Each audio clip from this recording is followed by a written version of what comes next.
Bonjour tout le monde, bienvenue dans votre capsule mathématique. Aujourd'hui, nous allons parler de l'addition avec retenue. Voici le signe de l'addition et on se rappelle que le résultat d'une addition s'appelle une somme. Mais quand faire une addition? On peut l'utiliser par exemple lorsqu'on veut avancer sur une droite numérique. Si je veux faire 9 plus 5, je vais partir du 9 et calculer 5 de plus. 1, 2, 3, 4, 5. Donc, 9 plus 5 est égal à 14.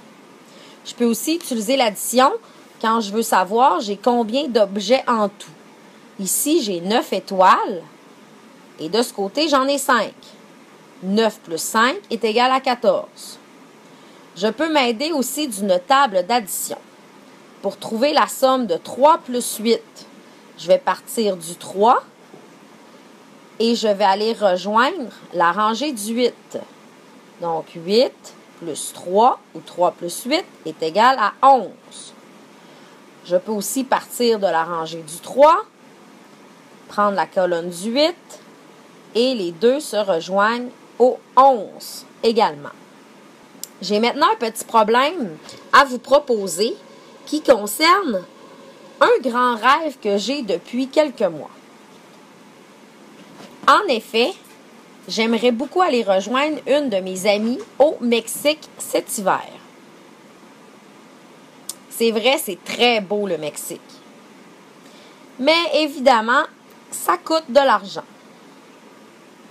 J'ai calculé que je devais payer, bien sûr, mon billet d'avion.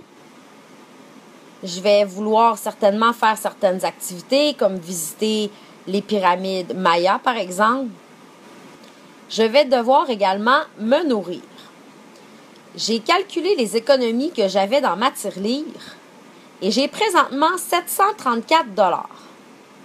Si j'économise un peu chaque semaine, je prévois économiser encore 867 $ jusqu'à l'hiver. Alors, je me demande si j'aurai assez d'argent pour faire mon voyage qui devrait me coûter environ 1500 $ en tout. 734 $, ce sont mes économies et ce que je vais économiser dans le futur devrait être d'environ 867 $. 734 plus 867, est-ce que je vais avoir au moins 1500 $? Avant de résoudre ce problème, nous allons faire un petit exemple ensemble. Ici, on voit que j'ai fait une partie de dard et j'ai lancé 2 dards en tout. Le premier est arrivé sur la case qui vaut 18. Le deuxième, on ne voit pas très bien, mais cette case vaut 3. Donc, je me demande combien de points ai-je en tout. Alors, je dois faire 18 plus 3. Pour m'aider à résoudre le problème, j'ai fait un tableau de numération avec les unités, les dizaines et les centaines. J'ai commencé par y inscrire le nombre 18. J'ai donc fait 8 unités et une dizaine. Ensuite, j'ai illustré le chiffre 3 en faisant 3 unités.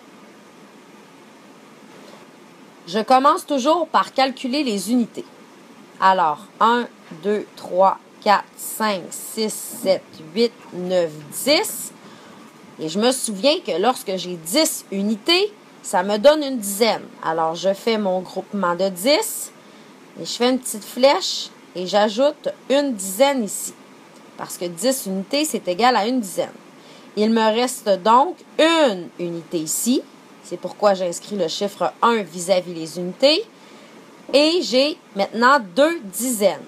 Alors, 18 plus 3 est donc égal à 21.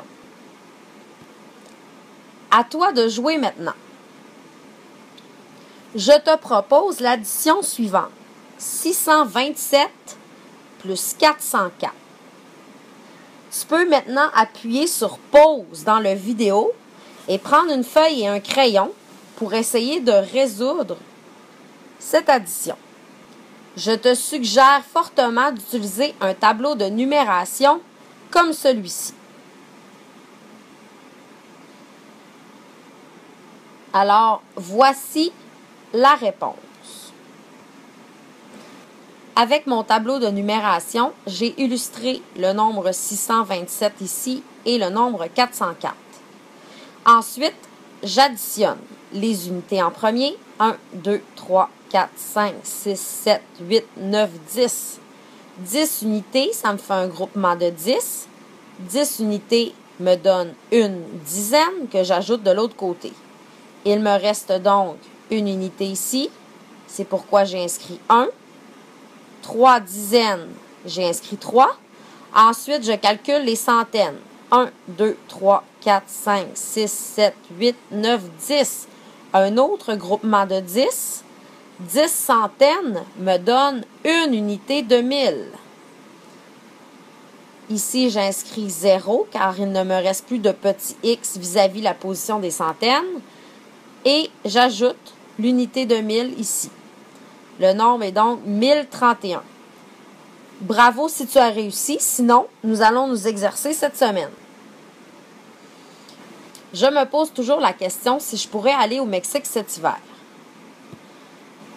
Tu dois donc résoudre le problème suivant.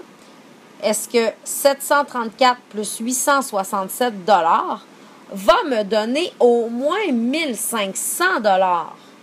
Alors, est-ce que je pourrais, oui ou non, aller en voyage cet hiver?